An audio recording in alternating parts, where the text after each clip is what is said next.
Welcome, Salim. How are you? I'm well. Thanks a lot for inviting me, Nathan. I appreciate it. Yeah, not a problem. Great to have you on. Just for the listeners, Salim is the CCO of StrikeReady, one of the hottest cloud-based startups in security at the minute. Great to have you on, as mentioned. Salim has a really interesting background, some highlights going through the IPO at FireEye, becoming a key SE at McAfee, and being a founding member of this company. So, yeah, Salim, just I guess introduce yourself and tell us a little bit more about your background and how you got to the current position. Yeah, sure. So without boring everybody too much, because LinkedIn does exist, I'll kind of working it from the past to the future here, or to the present. I started my IT career actually in the U.S. military, in the U.S. Navy, where oddly enough I switched over from the dental field to the IT field. That's certainly a story for another podcast. But the dot-com boom was happening, and I saw the writing on the wall and the opportunity that was available, and so I made that career decision in the early 90s. So I was dating myself here a bit, just right before the dot-com crash, actually.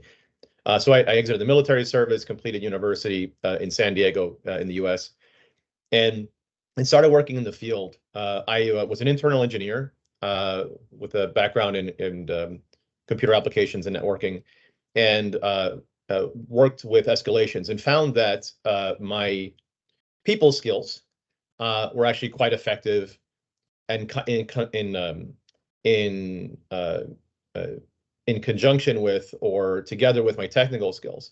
And that, oddly enough, in our field, it wasn't necessarily a given. Some people like machines, some people like people. And when you like both, then there's a unique career path you can have. And so I went from internal escalations, where I was resolving and hitting all my metrics, to a pre-sales engineering role, an internal SE role.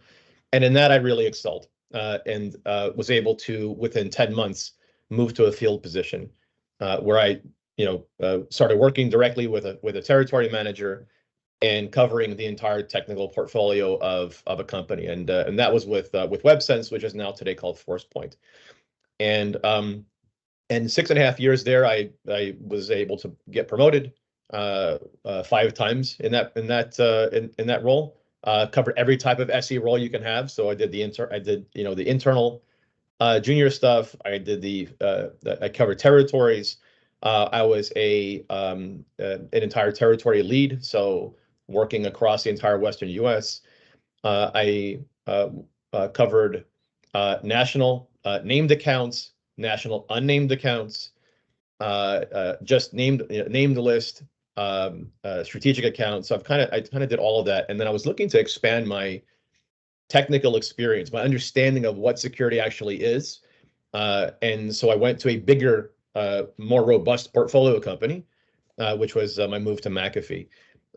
And when I moved to that, I covered a specific named account of big box, big logo companies in the San Francisco Bay Area.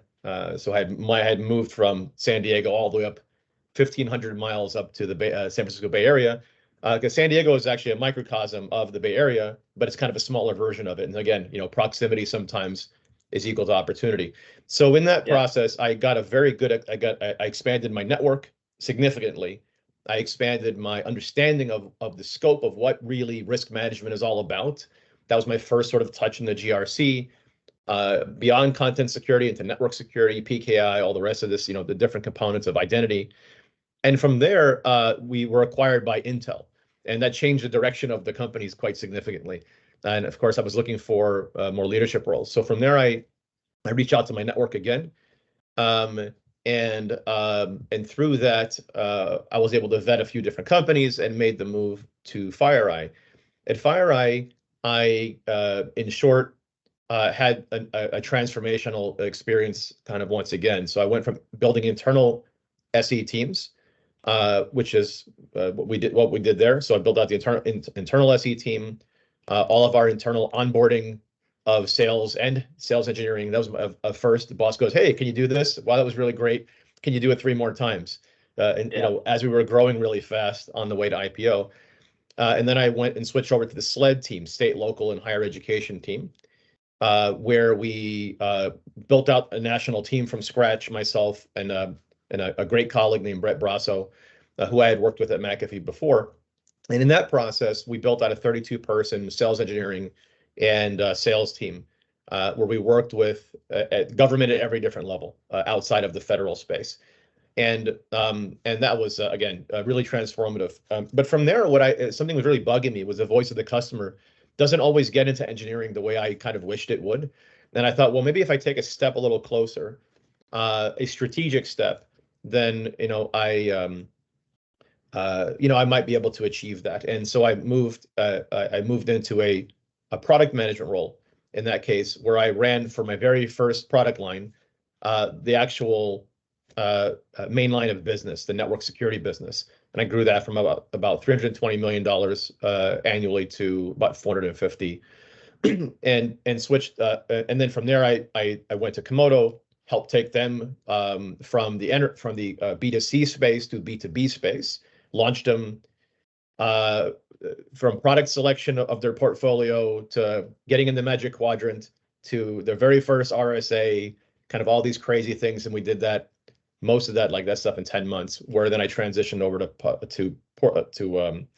Proofpoint, where I was the head of cybersecurity ecosystem partnerships, taking my experience with deploying technologies, architecting solutions, and my understanding of how they all actually work together, and building out that ecosystem and the business that comes from those partnerships.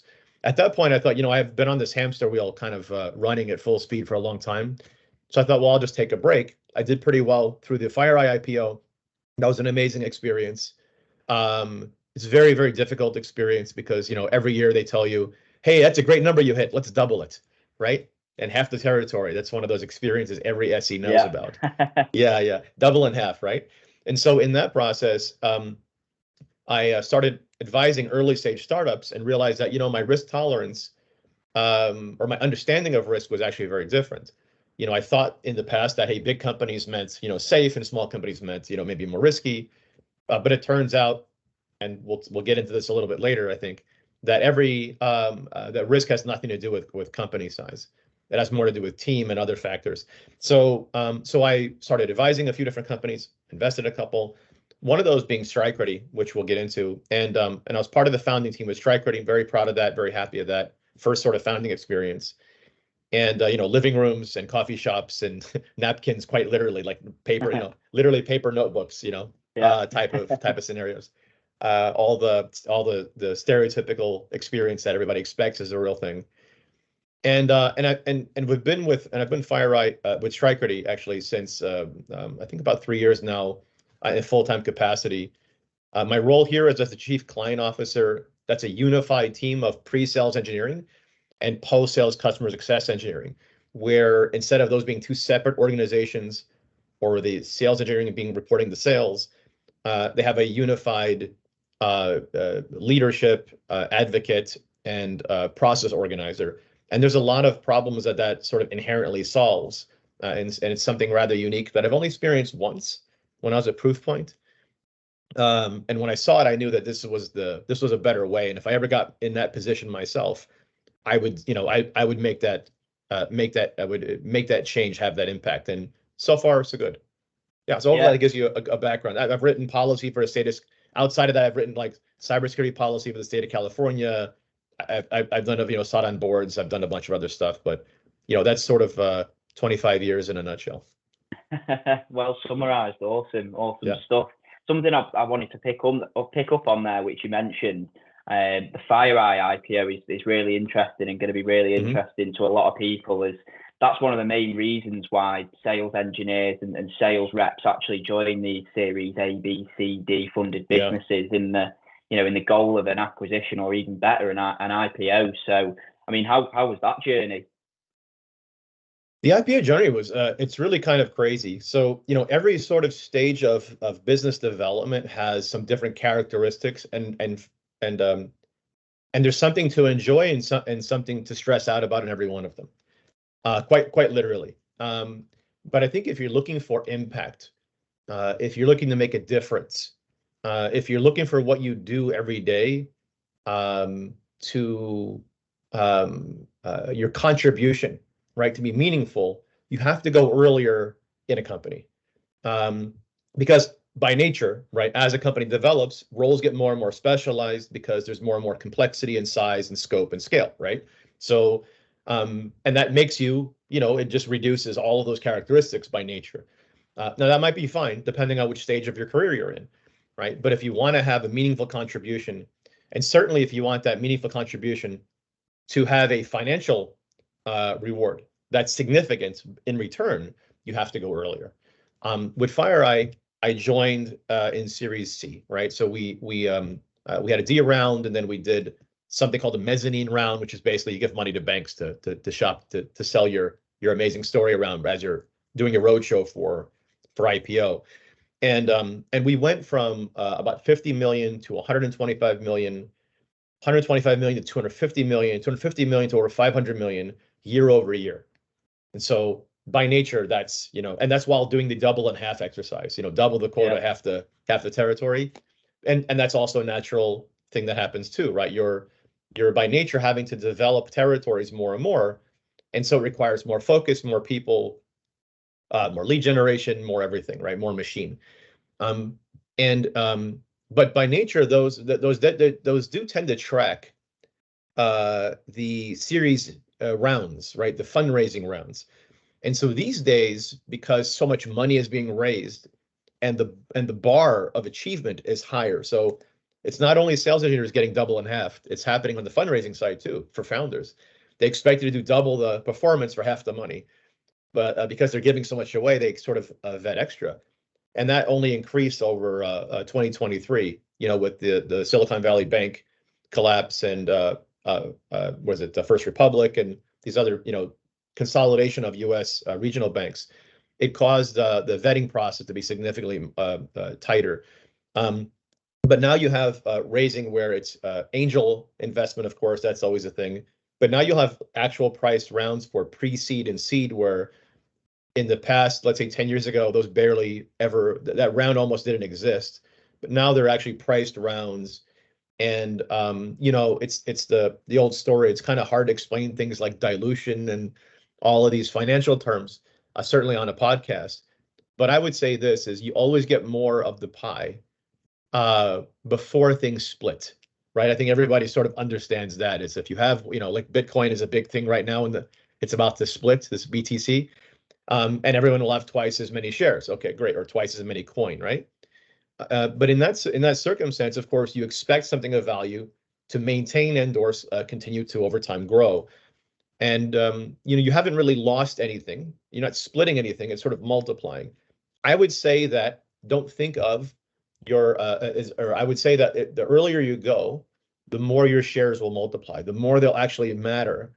So if you're given equity, which is a big reason financially of why someone would go earlier, you have the ability to make a difference professionally, but the company has the ability to make a difference for you, for your life, for your family's life, for your personal life aspirations in a financial capacity.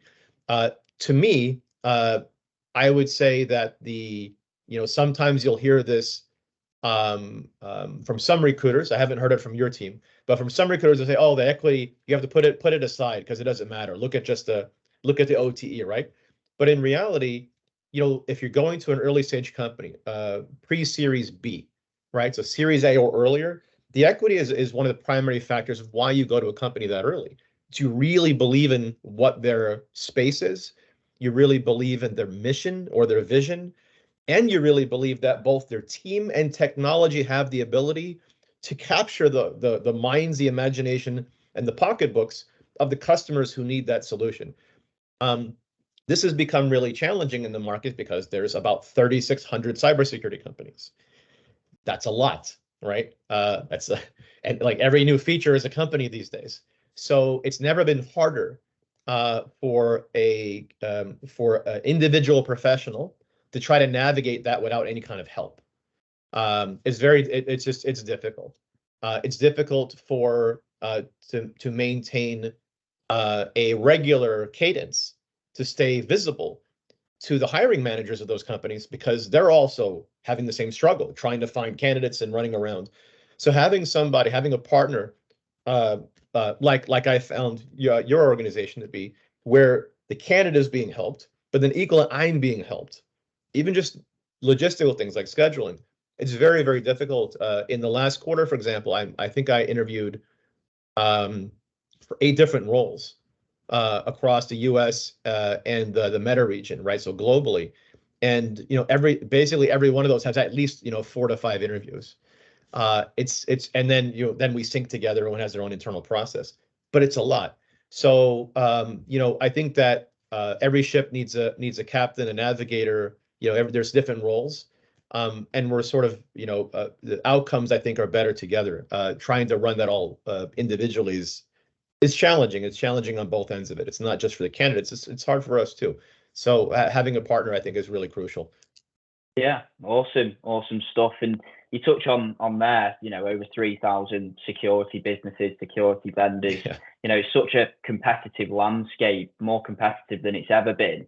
Yeah. 2023, the year, I hear from my network, it was a really tough year for businesses, sales reps, and FDs across the board in compared to 2021, 22, where money was effectively free, 0% interest rates, and now today the UK was actually announced it would be put in a recession. I'm not sure about the US, but the challenging times are certainly here in compared with 21, 22.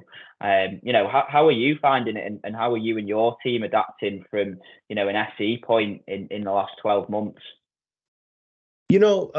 So there's the overall market and then how you adjust to it, right? And this is why, when you're a candidate, for example, it's really important to ask some key questions. One is going to be, obviously you want to vet the team. You want to make sure that you're a cultural fit with that team. I would not underestimate that. At a big company, it matters matters less. But at a small company, you live and breathe with individuals. So you really want to have a connection and work with people that you like, that you believe in, and that you trust.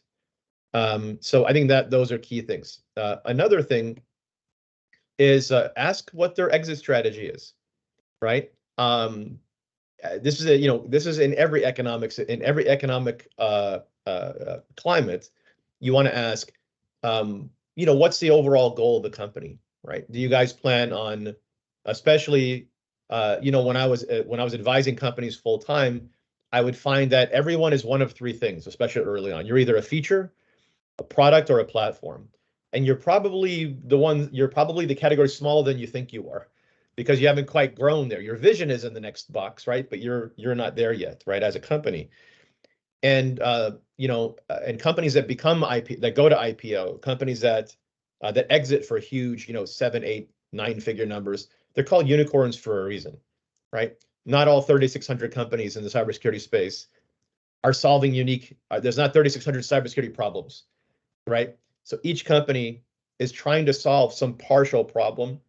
And I'd say the majority of them are looking to exit through M&A, through merger and acquisition, to get bought by someone who's in the category above them, right? So a feature into a product into a platform. Totally fine. Very, very much part of the Silicon Valley or cybersecurity technology ecosystem. But you want to know what that is, because again, when you are measuring sort of your package, when you're measuring what you can get back out of the company for the blood, sweat, and tears you put into it, you want to understand sort of what that process is and make sure you have the right terms, and that you have help negotiating those terms and the amounts, right? Vesting schedule, all the rest of that stuff. Another thing besides and if they say, hey, no, we want to go IPO, expect to be there for a while, right? It's going to be a process. It typically takes 7 to 10 years for companies. So understand sort of where they are in that cycle, where you want to be in that process. Because it's, again, comfort level is a very much an individually measured thing. Another thing here that's specific to 2023 is internationally, it's very tight in the European market and in the US market, in Western markets, let's say, in particular. In some other markets, like in the Middle Eastern market, there's all kinds of money being spent. There's no such financial constraints. There's some, there's some variance depending on your region. Asia has also a different different financial situation. China is its own island. Japan is its own island. It really varies quite a bit. So think about what you're going to cover, right? In the UK, yeah, it's you have that type of it's gone a bit more than flat, right? So you have recession issues, and then it's all driven primarily by inflation and hiring and all the rest of that stuff. In the US, it was mostly flat. We're able to sort of avoid a full-on recession here through a lot of Federal Reserve interest rate, I'll say adjustments, to use a neutral term, and a lot of layoffs. Companies just proactively were advised and very much followed through with general layoffs to reduce the growth in headcount that they had during COVID.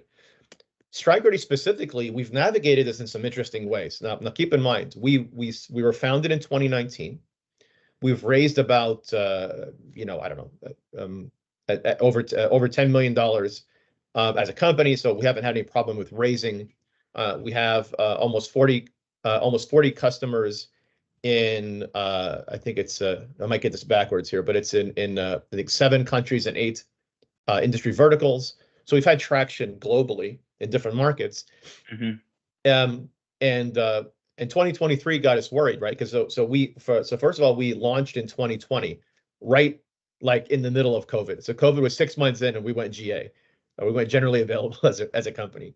That being said, we got our first over $1 million contract in 2020, and in 2021 we got our first multi-million-dollar multi-year ARR customer. And so it really depends on the company, their ability to achieve, and so on.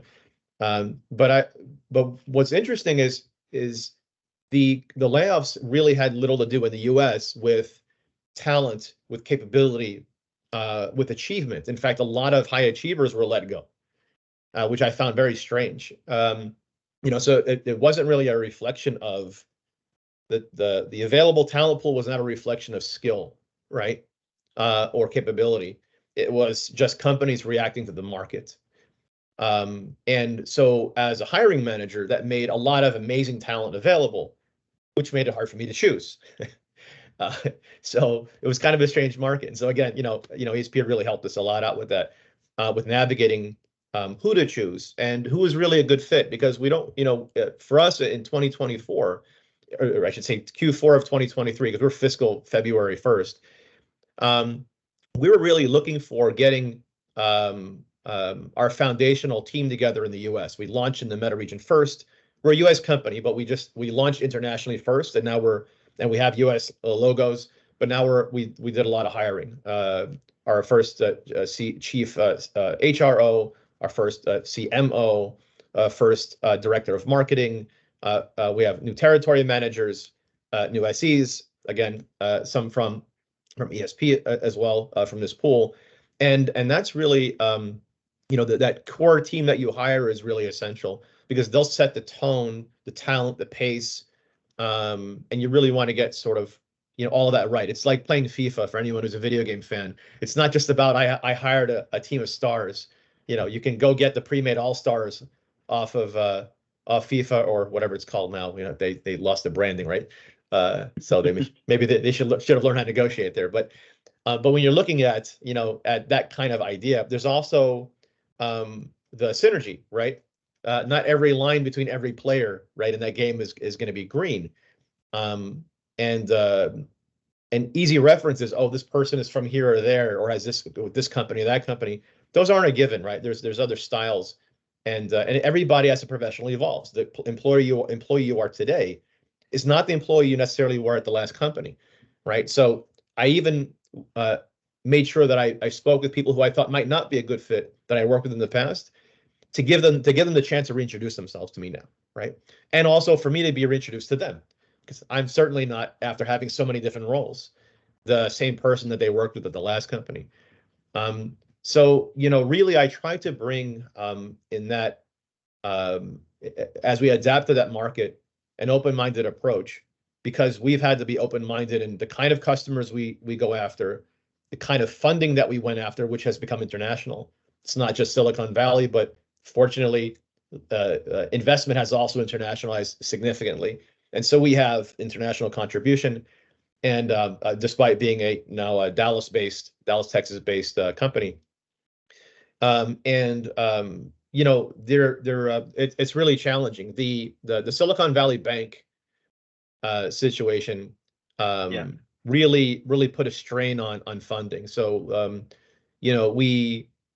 we're, without getting into all the details, we were in the process of raising, got fairly along the path, and then that bank collapse happened, and the investment market just dried up entirely, or became, I would say, borderline, if not outright predatory. Oh, sure, we'll invest, but only if you give me everything for nothing. And that's obviously not something any founding team wants to do. Now, a lot of companies, or a notable amount of companies, didn't have operating cash. They didn't have, they were just burning through cash, going, okay, well, I'll make a profit in the future, and just burning through all their money. So the burn rate was much too high for a regular business to manage its actual books. In our case, we've always followed.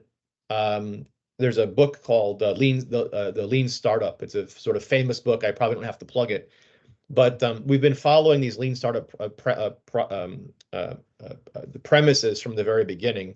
So fortunately for us, we were in a much better financial situation than I think your average startup was. But it's something to vet as a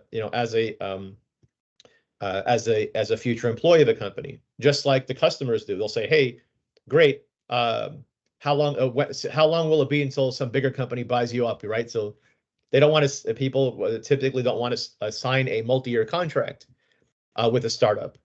We have had a lot of success actually with 2 and 3 years, 2 and 3 year contracts. So if you're a smart way of asking, a smart but a polite way of, and roundabout way of getting kind of a good pulse on that as a candidate might be to ask, what percentage would you say of your customers have multi-year contracts versus single-year contracts? Because that's a testament to the financial stability of a company, especially for us, or subscription-based, cloud-managed, solution, cybersecurity, right?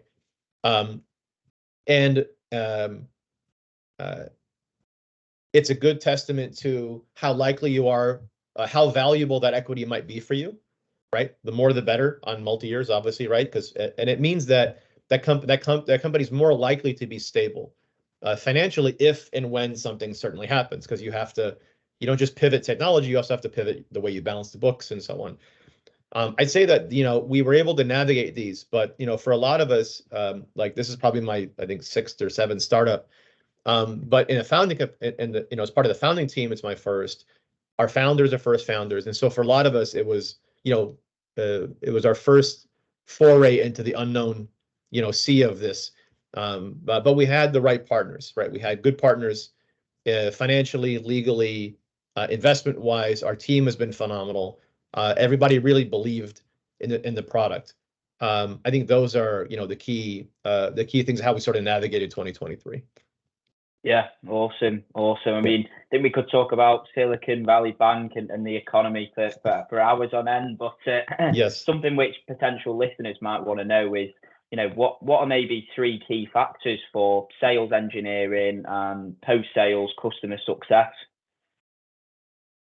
Yeah, for me as a hiring manager, or for the candidates, which would you like? For both, maybe 3 factors that you look at for candidates that they may possess, and then for a candidate or any sales engineer or post-sales engineer just to be successful in their career.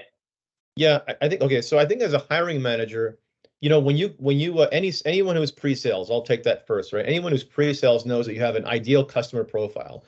This is not just the only person or type of profile you go after to sell, but it's the center of the target, right? And there's certainly rings that resemble that, that are not exactly that, but they're close enough. So as you're going after customers, you have an ideal customer profile. You should also, as a hiring manager, develop an ideal candidate profile, because I was a sales engineer doesn't necessarily mean that you'll be a good sales engineer here. succeeding at one place doesn't mean success elsewhere. And if you take a look at platforms like LinkedIn, you can see that very good people sometimes will bounce around to a couple companies before they really find the one where they stick. It's not a testament to the companies or a testament to or reflective necessarily of the candidate, but match really does matter. There's different experiences where some people have strong fundamentals, technical fundamentals, versus people who become product experts, right? Very deep in that way. I look for in candidates, first of all, who's a good fit for what we specifically need, right? On a technically speaking, it's not just that they're technical, but it needs to be the right kind of technical. They have, the world has become very specialized. So, for example, we tend to have a land and expand sales motion, right? We land in the SOC, in the Security Operations Center, and then we tend to expand with threat intelligence teams, red teams, and vulnerability management teams. Those are very different and distinct skill sets, meaning that my ideal customer candidate profile needs to be probably a generalist and not a specialist, for example, right? So first of all, in my pre-sales roles, I'm looking for someone who has a variance of experience in risk management, not just in a particular area of expertise only. So some deep, but also some wide. The second thing is I'm really looking for a professional skill set. Again, I always describe sales engineering as a freak of nature.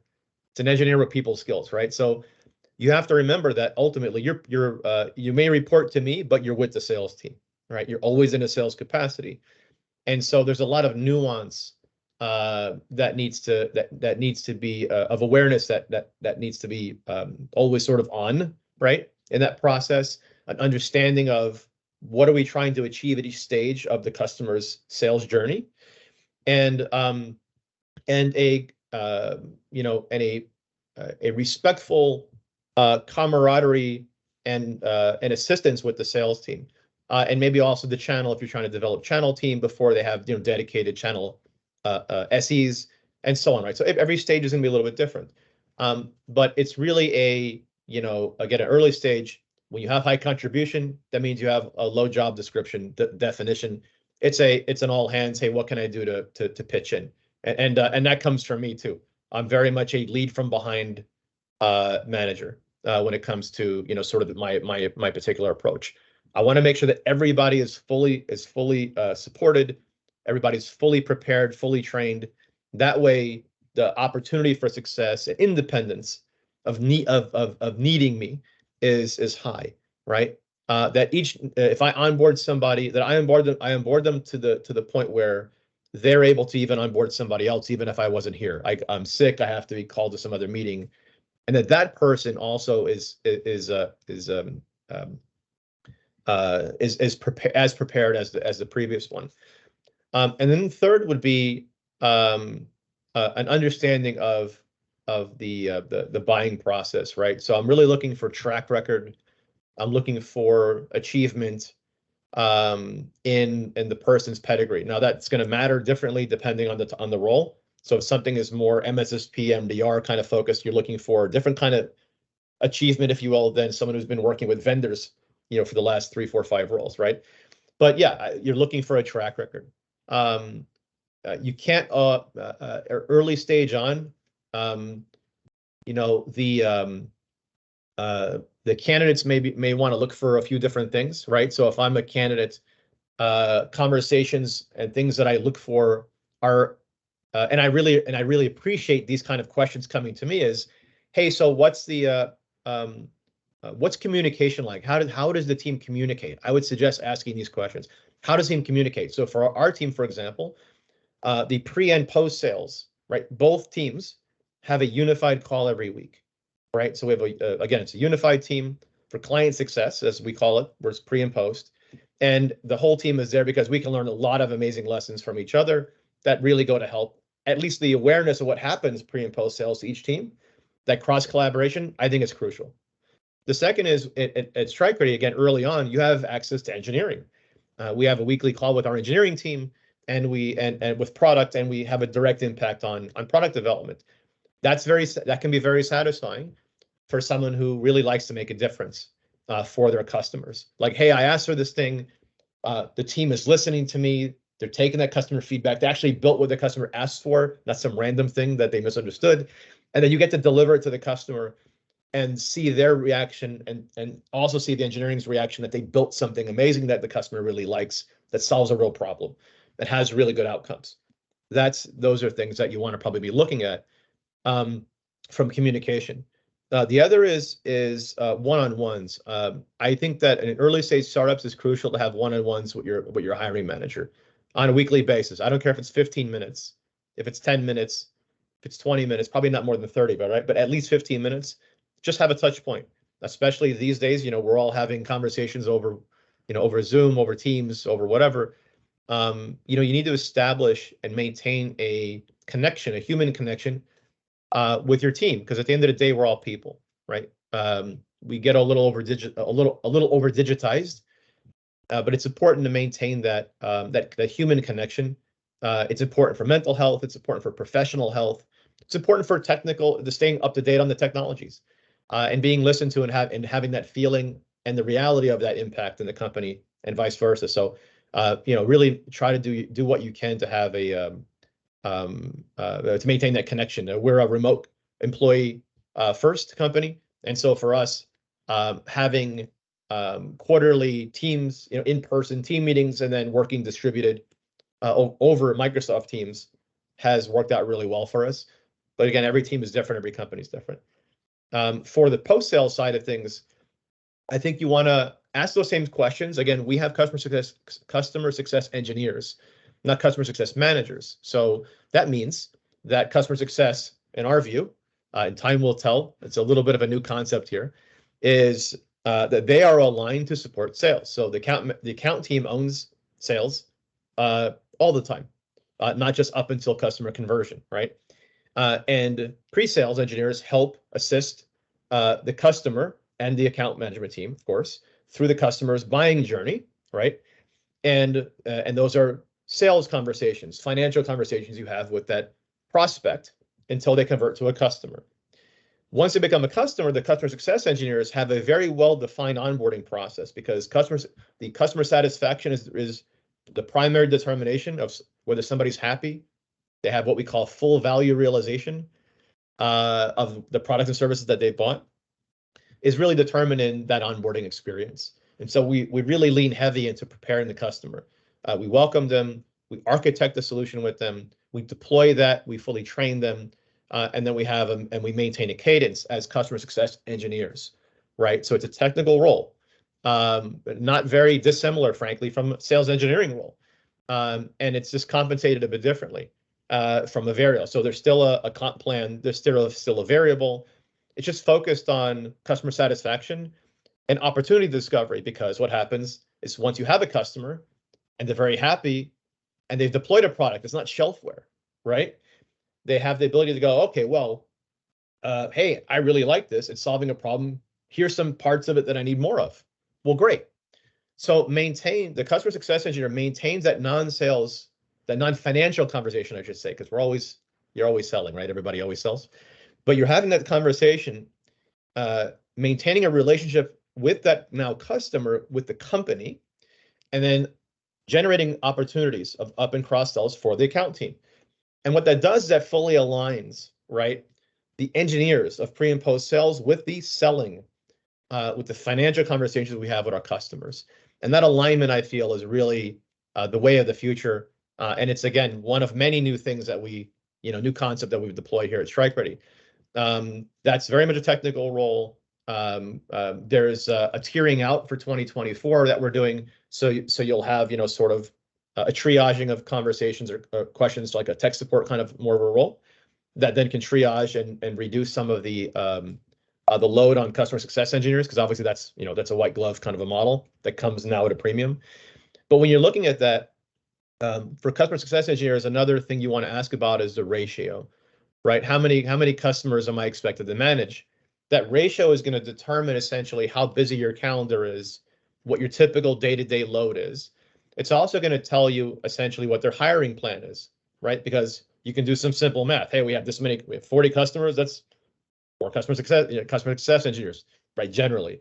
but it should give you an idea of what a day in the life in that role will be like with that company. So I think that's a really crucial piece there, right? And obviously, if you're going to do that, training. A company really has to lean into training. If all they do is a specific feature, or if it's kind of barely a product and you join early, there is an advantage that you're there early and every release you're incrementally staying up to date. One thing that I found very hard as an SE joining McAfee back in the day was I went from a company that had a portfolio of 4 products to a company that had 86 products. That was very difficult. And, ultimately they're like, well, the smartest, what is it? They'll say, oh, the cream rises above the chaff. It's a very clever way of saying we're not investing in your training. And so it's important to ask, how do you onboard? How do you train? How do you maintain training? Who supports that? Is that our group? Is engineering or product management also playing a role in that training? And I think that's important for pre and post sales, but it's especially crucial for the post sales side of things, because it's more than surface level demonstrations. For us, it's a leave in place model. So you instantiate a customer, you provision them into a tenant. In pre-sales, it's sort of a scoped out, very specific and targeted customer success criteria. But ultimately, it's like a mini deployment, right? And that stays in place when we convert into customers. But now you have to really, expand it out and go and dive deep.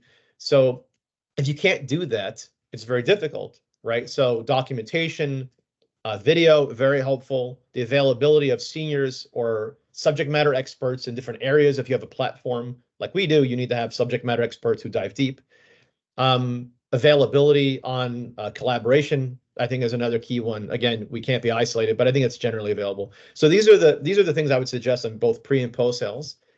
And these are questions that I'm very happy with as a manager when I'm being asked, because this tells me this person is likely to be someone who's proactive in asking and proactive in answering, right? The days of the RTFM, read the fine manual, personality types over.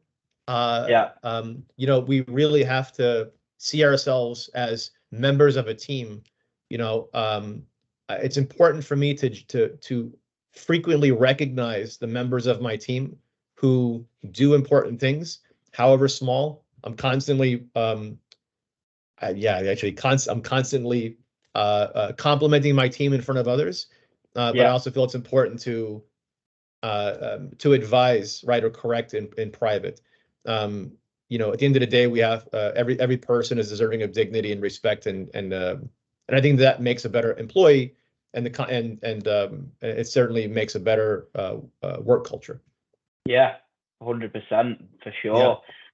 Just touching on pre-sales and post-sales engineers, there's a lot of great people out there, and StrikeReady's getting quite a lot of attention at the moment, I've seen in the market. Why would an awesome pre-sales or post-sales engineer be interested in joining StrikeReady maybe over the next 12 months as you go through the growth journey?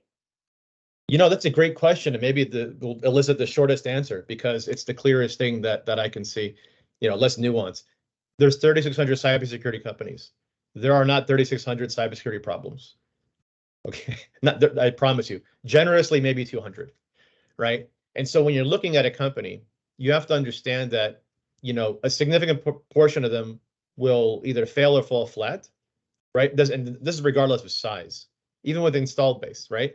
When you can fall flat as a bigger company, and then have an exit that makes nobody any money, right? And that's a problem. So earlier versus later, that's not really it. When you're looking at StrikeReady in particular, there's 2 ways to innovate, right? So you could be innovative like we were at FireEye, where we introduce a new technology into the market, you evangelize to something no one has a budget for, and somehow through Herculean effort, you become a unicorn and everybody says, great, IPO, and you do that. That is certainly an experience everybody should have at least once in their lifetime. I promise you, it's all the sweat, blood, and tears you expel is worth it. The more common way of new technology or a new space, new category being created, though, is a consolidation of past pure plays. that grow organically into a new category, new space. Proxy engines became CASBs, for example, and endpoint became EDRs, XDRs, and NDRs. Like there's all these different categories sort of start to continue to evolve, right? SAIC is basically all the network security and gateway technologies in the past sort of blended together with cloud managed solutions now. So, and then certainly you have like, attack surface management and these spaces. Those will all then eventually sort of become features into a new category that becomes a new product space. So this evolution, first of all, is natural. In our case, you have the security operations and management space. There's probably 20 different technologies in that space. There's alert and case management. There's threat intelligence. The SIMs are in that space. There's all kinds of different spaces and all kinds of different things in that space. Everything from ticketing systems, vulnerability management. There's a lot of different pieces. In StrikeReady's case, we saw that the future of security management and the future of AI, and we were the early adopters or the early entrants, I would say, into creating a space, the pioneers of this space. We see a lot of major vendors now coming into that space, so validating the market, but doing so in a way that is not really going to give us a lot of challenge when it comes to in the competitive landscape. So StrikeReady, in short, right, is an AI-assisted security operations and management platform. We help your technology be more effective no matter what vendor technology you have. We make it function as if it was made by one vendor. And we help your people be more efficient and collaborate better, no matter where those people are or whose people they may be. And in today's hybrid work environment where we're working remote, and my people may not be my people. It might be outsourced to an MSSP partially, an MDR, an L1 service, different departments with different reporting structures. It's never been more difficult to be efficient for defending an organization or collaborate with the people you have to talk to on a day-to-day basis. We collaborate, we just do it outside all these cybersecurity products. So being able to solve these problems, these big people problems of technology exhaustion, right? Too many tools, but necessary complexity, skilled labor gap. We've been throwing education and automation at that for a decade now, and it's only getting bigger. And so for StrikeReady, we really believe that lowering the barrier of entry, so people of lower skills, even coming right out of university, right, can have be safely enabled to have a higher impact on risk management. We feel that's really important. And the last one is collaboration, is really being able to connect us. There's no Facebook for cybersecurity yet, still. The third, fourth company have been trying to do this, right? So there's no way for us to really collaborate together. We do this on all kinds of other platforms. And so for us as cybersecurity professionals who went with a deep DNA in detection, we created a vendor-neutral platform strategically to be able to connect everything together so customers don't have to Frankenstein their own solutions. So MDRs and MSSPs don't have to do the same thing at slightly higher scale, right? To really enable security and really enable security management. The amount of customers and prospects that we've talked to who, after being introduced to StrikeReady, they look and their feedback is, wow, this is what I've always wished I could do. I can't believe somebody finally did it. That kind of response is really satisfying because the problem that we're solving is not only real, it's big, right? And I'd say that's completely different than the majority of cybersecurity companies that are out there, or tech companies for that matter, that are going, well, smaller focus because they want to have a quick exit. Again, hey, make money. I love capitalism. I love exits. I've had them, no problem, right? I wish everyone success, but we've gotten a little out of alignment with what customer problems are. So by refocusing on customer problems, by having a frequent cadence of customers to ensure that we have the right outcomes and that we're doing that in the way that they want to do it, we've created a platform that actually learns from the best. And then through our platform, we make it available to the rest. So, whatever the best people are doing with the best technologies at the best companies, now you can do that too, without having to have that ridiculous set of money, tools, or skills necessarily. right? So I don't want to say democratizing it, right? But we make that available. And it even makes it easier for you to decide or see, hey, well, what are my peers doing?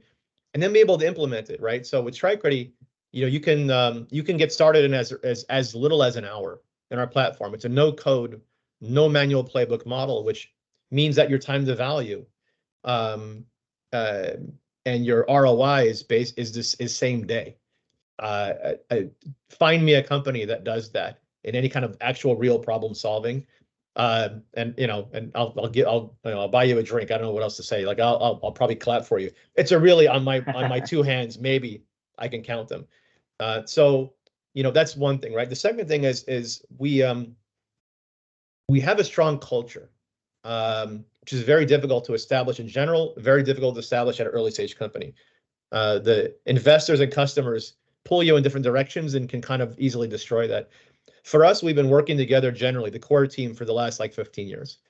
And by having a people problem focus, it by nature causes us to have a people focused company and a people oriented model, right? So for example, it sets policies. We have unlimited PTO, for example, because we understand that the people in our industry work very hard for very long hours, but you need to take care of your family, you need to take care of your mental health, you need to take care of life in general. Like, it's not only death and taxes, right? We have to do more than that in our life.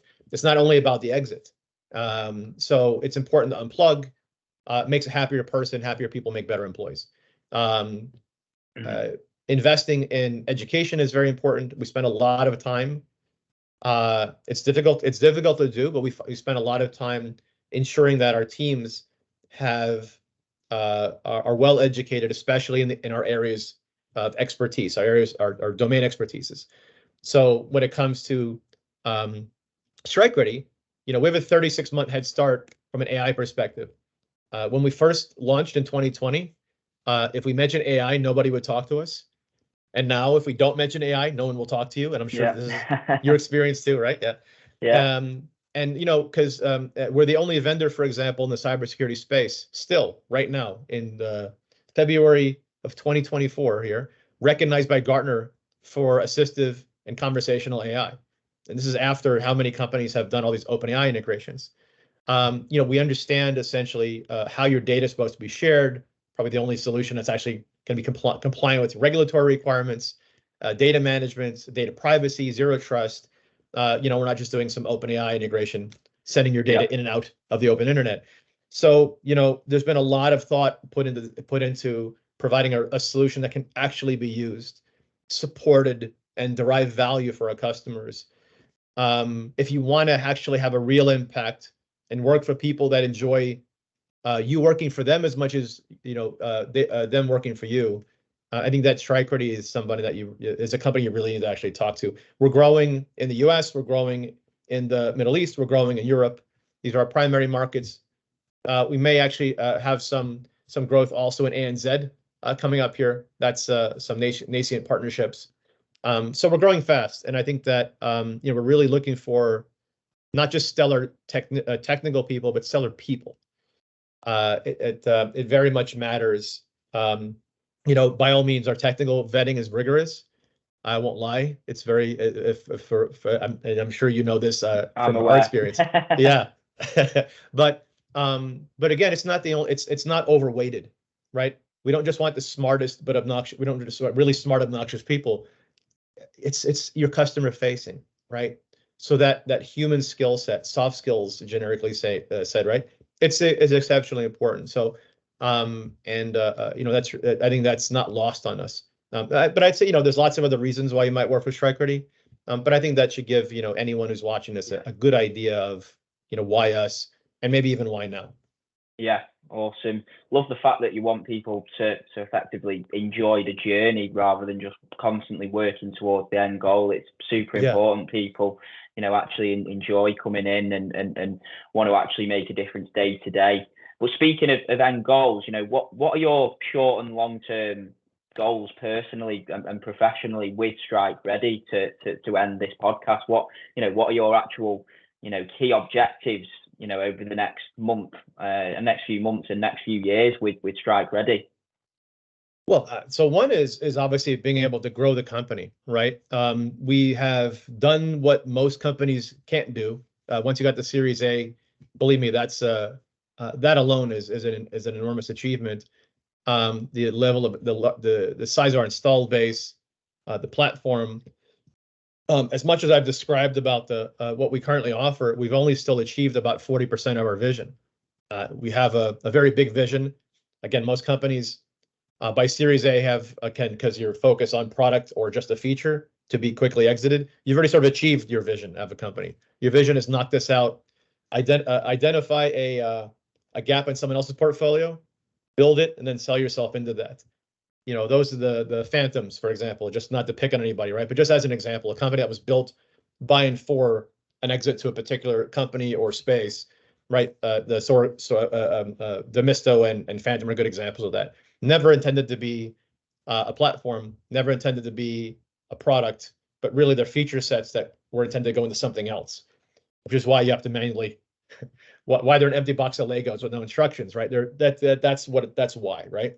So the more developed the product, I think the better. So we have that to look forward to on development. And I'm really excited about that. The second thing is building the team. There's still a lot to solve. With all of our internal tools, we have a lot of automation built in. So, we don't just deliver efficiencies and, that value to the customer.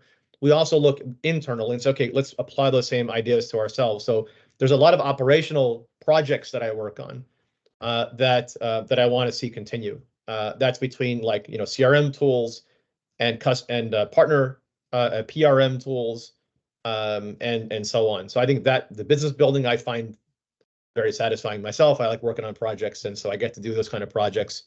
I can proactively say, hey, here's what I want to do, and I have the freedom to have that discussion and I welcome that from my team members. Being able to meet new great people and co-experience these same stages that I might have even experienced before. Look, I'll tell you that you can have 10 exits and all 10 of them are unique. If not only because the people are different, it's because the space is different, even times change, right? So it's important to have to keep that freshness of mind and freshness of network. Otherwise, we'll quite literally and figuratively age ourselves out of usefulness. So it's important to always sort of keep that connection. And there's a lot of benefit to that, right? It's a lot of fun to have that new experience with those new people. And they're going to bring different skills in. I think on-premises versus cloud technology is a great example of that. There's what people call now born in cloud, which is sort of like every Gen Z, every Zoomer, and maybe half the younger millennials didn't really spend a lot of time on or work at all on sort of on-premises technologies. And customers in different markets have a combination of both. So there's quite a lot to learn in that transition. There's unique risk management and security problems. I've never experienced those, for example. Old skill sets like network engineering is basically gone, but all the protocols are still there and now they're part of the cloud. Identity, Active Directory maybe doesn't exist if you're a pure Amazon customer. There's all kinds of infrastructure as code. So for me, I am a bit of an eduphile. So I just really like to continuously learn stuff all the time. Cybersecurity is great about that because you have no choice. You have to every 3 years the world gets reinvented. So I think that part I'm really looking forward to. And then obviously financial achievements, being able to get to Series B, C, or an exit or IPO or whatever it is that we were able to achieve. It's like a mountain climber, right? It's not just about new peaks. They go back to the same peak. They climb the same mountain. Sometimes it's the same line of crevasse that they'll follow. Sometimes it's a different one. But each experience is different because you're even different on the given day. So that part I really like. And then obviously for my family, I have a family and I have 4 sons, and that only one of which is in the technology space. I couldn't dissuade him. but in cybersecurity, different personalities have different matches, right? And he was born for to be like a threat analyst. It's perfect. He'll probably be in a SOC at any given moment here. But even that, in that respect, right, being able to speak about it and understanding questions, I really enjoy the interactiveness of that. I don't enjoy necessarily, like the trade shows. I've been to probably 200 trade shows in my time. But having like customer advisory boards, right? For example, building out customer success platforms, integrating that with the actual product to see, how do we measure and understand customer satisfaction and dissatisfaction in a proactive way? How do we help them solve problems before they even know that they're problems, right? These are, as an industry person, as an actual technical person who became a leader, right? I find great satisfaction in delivering that kind of stuff to market for customers, and in somehow convincing investors that they should do it, that it's the right way, because it's a lot easier for them just to go pick some really easy thing and then sell it off real quick. Convincing them is no less of a milestone than the day-to-day job. So, these are some of my, personal and professional things that I really look forward to. Yeah, awesome. Thanks. Yeah. Well, I think we've covered off loads there, ranging from your background, why you actually joined StrikeReady, what it's like to go through IPOs, work for startups. I think that it's going to add great value to a lot of people in my network, at least, who may want to join StrikeReady in the future. So again, really appreciate your time today, Salim. It's been awesome. Yeah, it's been my pleasure as well, both in experience and the podcast today. Thank you very much for the invitation. Awesome. See you soon. Bye-bye. Okay, bye-bye.